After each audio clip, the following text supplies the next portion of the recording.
بسم الله الرحمن الرحيم. والسماء والطارق، وما أدراك ما الطارق، النجم الثاقب، إن كل نفس لما عليها حافظ، فلينظر الإنسان مما خلق من ماء دافق يخرج من بين الصلب والترائب،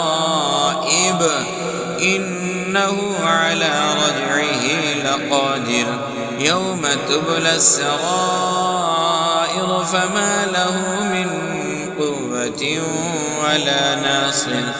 والسماء ذات الرجع والأرض ذات الصدع، إنه لقول فصل وما هو بالهزل، إنهم يكيدون كيدا وأكيد كيدا، فمهل الكافرين أمهلهم رويدا.